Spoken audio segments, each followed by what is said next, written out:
സ്ഥാനാർത്ഥി പട്ടികയുമായി ബന്ധപ്പെട്ട ചോദ്യത്തോട് പ്രതിപക്ഷ നേതാവ് വി ഡി സതീശൻ ക്ഷുഭിതനായി കാണാം.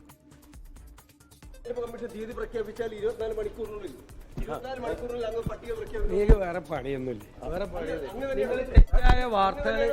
നിങ്ങൾ തെറ്റായ വാർത്തകൾ കൊടുത്തോണ്ടിരിക്കുക. നിങ്ങളുടെ ക്രെഡിബിലിറ്റി നിങ്ങളുടെ ക്രെഡിബിലിറ്റി കളയണ്ട. നിങ്ങൾ തെറ്റായ വാർത്തകൾ പറഞ്ഞുകൊണ്ടിരിക്കുക. ഇതൊന്നും അല്ല കാര്യം. നിങ്ങൾ വഷളായി നിങ്ങളുടെ വിശ്വാസം. ആർ അച്യുതൻ വിശദാംശങ്ങളുമായി. അച്യുതൻ, നമ്മളൊക്കെ കേട്ടതാണ് മാധ്യമങ്ങളോട് വാർത്താ സമ്മേളനത്തിൽ വി ഡി സതീശൻ മുൻപ് പറഞ്ഞത്. തീയതി പ്രഖ്യാപിച്ചാൽ 24 മണിക്കൂറിനകം കോൺഗ്രസ് സ്ഥാനാർത്ഥി പട്ടിക പ്രഖ്യാപിക്കുമെന്നുള്ളത്. ആ ചോദ്യം ചോദിക്കുമ്പോഴാണ് അദ്ദേഹം ഇപ്പോൾ ക്ഷുഭിതനായത്. എന്താണ് അവിടെ സംഭവിക്കുന്നത്? ഇനിയും ഇതിലൊന്നും ഒരു തീരുമാനത്തിലേക്ക് എത്താൻ കഴിയാത്തത് എന്തുകൊണ്ടാണ്?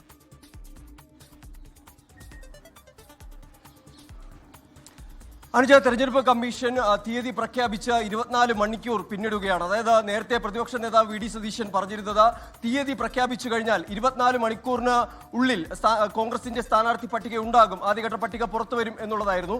ആ ചോദ്യമായിരുന്നു ഞാൻ ബഹുമാനോട് പ്രതിപക്ഷ നേതാവ് വി ഡി സതീശനോട് ചോദിച്ചത്. ആ ഘട്ടത്തിലാണ് അദ്ദേഹം ക്ഷുഭിതനായിക്കൊണ്ട് നിങ്ങളുടെ വിശ്വാസ്യത കളയരുത് എന്ന രീതിയിൽ പ്രതികരിച്ചത്. അതായത് ആ ഒരു പ്രതിപക്ഷ നേതാവ് തന്നെ പറഞ്ഞ കാര്യം നമ്മൾ വളച്ചൊടിച്ചു എന്ന രീതിയിലാണ് പ്രതിപക്ഷ നേതാവ് തന്നെ നമുക്കെതിരെ ഒരു ആരോപണം ഉന്നയിച്ചിരിക്കുന്നത്. പക്ഷേ ഈ സ്ഥാനാർത്ഥി പട്ടിക സംബന്ധിച്ചുള്ള കാര്യങ്ങൾ വീണ്ടും ആവർത്തിച്ച് ചോദിച്ചപ്പോൾ അതിനൊരു ഉത്തരം ഇപ്പോഴും പ്രതിപക്ഷ നേതാവിൽ നിന്ന് ലഭിച്ചിട്ടില്ല.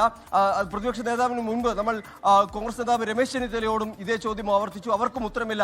രമേശ് ചെന്നിത്തല പറഞ്ഞത് KPCC പ്രസിഡന്റിനോട് ചോദിക്കും, ഇക്കാര്യങ്ങളിൽ KPCC പ്രസിഡന്റ് പറയും എന്നുള്ളതായിരുന്നു. അങ്ങനെ രണ്ട് നേതാക്കളും ഈ കോൺഗ്രസ് പറഞ്ഞത് എന്നതുകൂടി നമുക്ക് കേൾക്കാം.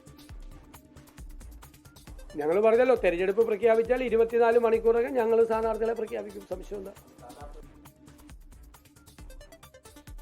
ഇന്ന് ആ ചോദ്യം ഒരിക്കൽ കൂടി നമ്മൾ ചോദിക്കുമ്പോഴാണ് അദ്ദേഹം ക്ഷുഭിതനായത്. നിങ്ങളുടെ ക്രെഡിബിലിറ്റി കളഞ്ഞു കുളിക്കരുത് എന്നുള്ളതാണ്. അദ്ദേഹം മുൻപും പറഞ്ഞിട്ടുള്ളതാണ് 24 മണിക്കൂറിനുള്ളിൽ സ്ഥാനാർത്ഥി പ്രഖ്യാപനം എന്നത്. ഇന്നലെ അത് ആവർത്തിക്കുകയും ചെയ്തു. ഇപ്പോൾ അദ്ദേഹത്തിന് മറുപടിയില്ല.